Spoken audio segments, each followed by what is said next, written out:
What's up, everybody? Zach Walker, your Texas local lender, checking in. Welcome to the channel. Today, we're going to talk about the top question I get asked all the time. Should I sell my house on my own or should I use a real estate agent? My answer may surprise you. Stay tuned to the very end.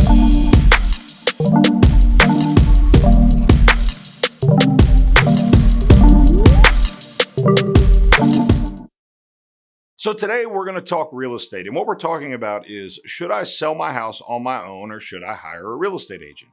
Now, this is a question that is been asked throughout time, as many enterprising people have chosen to list their house on their own. And with the advent of Redfin and Open Door and for sale by owner and all these other options out there, there are significantly more choices available to you when you go to list and sell your home. The other important factor here is the real estate market. I always tell people my 6-year-old son can sell a house in this market because, quite frankly, the house sells itself. The real estate agent's job is not to sell the house. We'll get into their job shortly, but the reality is, yes, you can sell your house on your own. When I owned my brokerage, I never wanted to be that person that was like, oh, you can't sell your house on your own, because it's a lie. You absolutely can.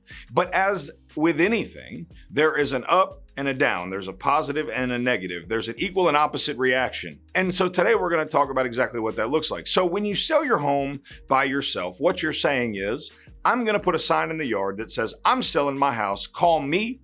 If you have any questions, call me. If you want to show it, call me if you want to make an offer. So my question to you would be this: do you know how to sell a house? Why is that question important?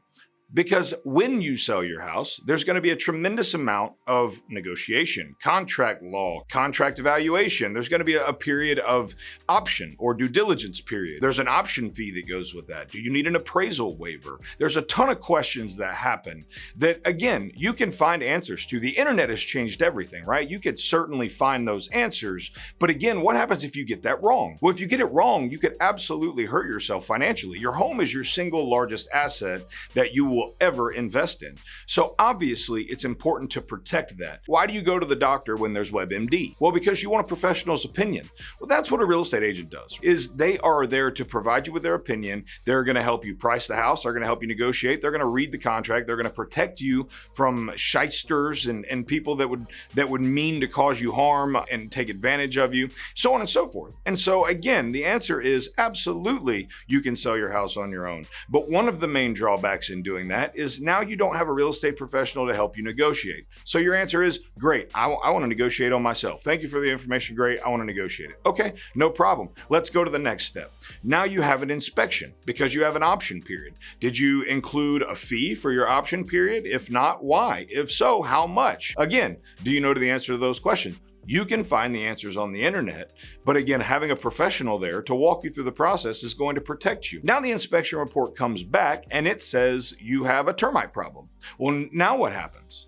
Are you going to negotiate a new price? Are you going to fix it yourself? Are you going to require that they fix it and tell them tough luck? Right? These are all parts of the process that you have to understand. Let's talk about escrow.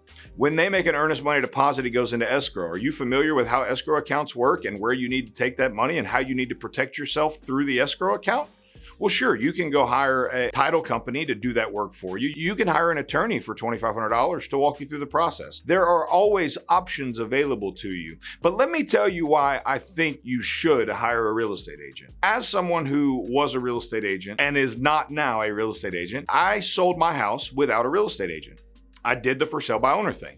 I had the experience and I knew how to do it, but even then it was a challenging experience. Real estate agents are there for multiple reasons, but first of all, they're going to help you price the house accordingly. I see this way too often, especially in these hot markets.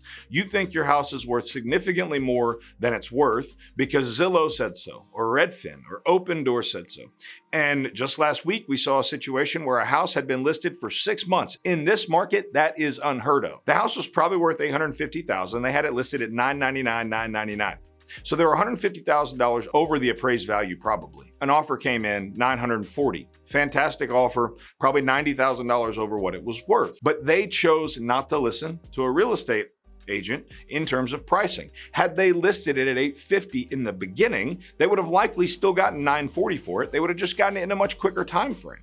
So real estate agents are there to do two things: manage your expectations and protect your investment. So when you're out there looking at real estate agents and you're going to say, hey, what are you going to do to earn that 3% that I'm about to pay you for this? Because that's no small sum of money. There are certain questions that I would always recommend that you ask. What is your negotiation experience? What is your average days on market? What is your percentage of contract sales price? What that means is, what percentage are they getting on average of the listing price? If they have a 100% or better, that means that all of their houses have sold at or above their suggested price. What this means is they are a pricing expert, and they are worth their money in spades, because they are going to help you price your house according to the current trends and market values and allow you to maximize the amount of money that you're going to receive for your home.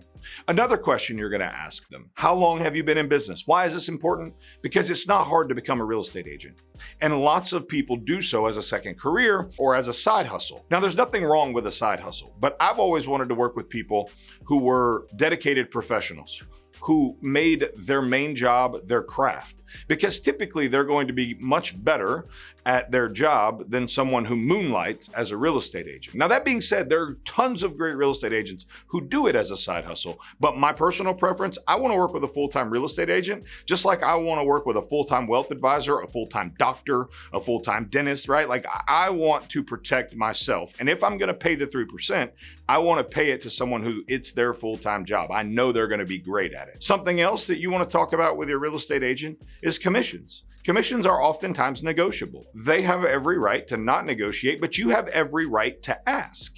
It's no different than any other transaction in the workplace, right? You're always able to ask the question. They're always willing to say no. But again, is it worth the conversation? Absolutely. 3% is a tremendous amount of money, and the amount of work that they're having to do on the front end may not be what it used to be.